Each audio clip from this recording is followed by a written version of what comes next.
আসসালামু আলাইকুম বন্ধুরা, আশা করি আপনারা সবাই ভালো আছেন। এক সময় বলা হতো চীনের অস্ত্র মানেই নকল, গুণগত মান নেই, পশ্চিমা বিশ্বের অহংকার ছিল। এশিয়ার দেশগুলো শুধু তাদের পরিত্যক্ত বা পুরানো প্রযুক্তির উপর নির্ভর করে, কিন্তু এখন পাশার দান উল্টে গেছে। আর সেই পশ্চিমা শক্তিগুলোই চিন্তিত, কারণ পাকিস্তান পাচ্ছে চীনের তৈরি বিশ্বের অন্যতম শক্তিশালী হাঙর শ্রেণীর সাবমেরিন বহর। ভারত মহাসাগরেই শুরু হচ্ছে ভারতের জন্য নতুন দুশ্চিন্তা। পাকিস্তান চীন থেকে মোট 8টি হাঙর শ্রেণীর সাবমেরিন সংগ্রহ করছে। এটি কোনো সাধারণ নৌযান নয়। এই সাবমেরিনগুলোতে রয়েছে ইআইপি সিস্টেম। এর মানে হলো এই সাবমেরিনগুলো সপ্তাহের পর সপ্তাহ ধরে পানির নিচে ঘাপটি মেরে বসে থাকতে পারে। ভারতের জন্য এটি মাথা ব্যথার কারণ, কারণ ভারতের বর্তমান নৌবহরে এই স্তরের প্রযুক্তির অভাব রয়েছে। এই সাবমেরিন থেকে পাকিস্তানের বাবর 3 পারমাণবিক মিসাইল উৎক্ষেপণ করা সম্ভব। এর ফলে ভারতের যে কোনো উপকূলীয় শহর এখন সরাসরি পাকিস্তানের নিশানায়। আরব সাগরে চীনের এই উন্নত প্রযুক্তি ভারতের দীর্ঘদিনের আধিপত্যকে সরাসরি চ্যালেঞ্জ করছে। চীন যদি পাকিস্তানকে এইভাবে শক্তিশালী করতে থাকে, তবে ভারতকে তার প্রতিরক্ষা বাজেটের বড় অংশ এখন সমুদ্র সীমায় ব্যয় করতে হবে।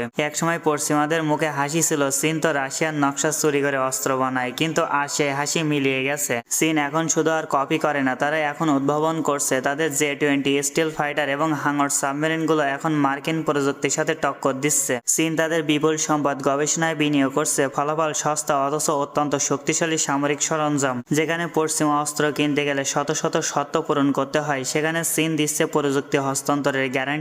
এই কারণে এশিয়ার দেশগুলো এখন লস অ্যাঞ্জেলস বা লন্ডনের দিকে না তাকিয়ে বেলজিং এর দিকেই তাকাচ্ছে। চীন কেন পাকিস্তানকে এত শক্তিশালী করছে? প্রশ্ন জাগতেই পারে, চীন কেন এত দাতা হয়ে পাকিস্তানকে সাহায্য করছে? এর পেছনে রয়েছে বিশাল ভূ রাজনৈতিক চাল। চীনের বেল্ট অ্যান্ড রোড ইনিশিয়েটিভের সাফল্যের জন্য গোয়াদার বন্দর রক্ষা করা জরুরি। পাকিস্তান শক্তিশালী হওয়া মানে চীনের বাণিজ্যের নিরাপত্তা। পাকিস্তান শক্তিশালী থাকলে ভারতকে সবসময় দুই সীমান্তে নজর রাখতে হবে। এতে চীনের বিরুদ্ধে ভারতের মনোযোগ এবং শক্তি দুই বিভক্ত হয়ে পড়ে। এটি চীনের একটি মাস্টার স্ট্র্যাটেজি। চীনের যুদ্ধবিমানের উত্থান এবং আকাশ ছোঁয়া মুনাফা। 2019 সালের এরপর বালাকোটা স্ট্রাইক এবং পরবর্তী আকাশ যুদ্ধের পর পুরো দৃশ্যপট বদলে গেছে। পাকিস্তানের হাতে থাকা চীনা প্রযুক্তির Z-10C যুদ্ধবিমানগুলো প্রমাণ করে দিয়েছে তারা রাফাল এবং F-16 যুদ্ধবিমান থেকে কোনো অংশে কম নয়। এর ফলে চীনার বিমান নির্মাতা কোম্পানিগুলোর কাছে এখন বিশ্বের বিভিন্ন দেশ থেকে অর্ডারের বন্যা বয়ে যাচ্ছে। পশ্চিমা অস্ত্র যেখানে রক্ষণাবেক্ষণ ব্যয়বহুল, সেখানে চীনা যুদ্ধবিমানগুলো সাশ্রয়ী এবং টেকসই। ফলে চীন এখন শুধু অস্ত্র বিক্রেতাই নয়, বরং সাবমেরিন প্রযুক্তির নতুন বিশ্বনেতা হয়ে উঠেছে।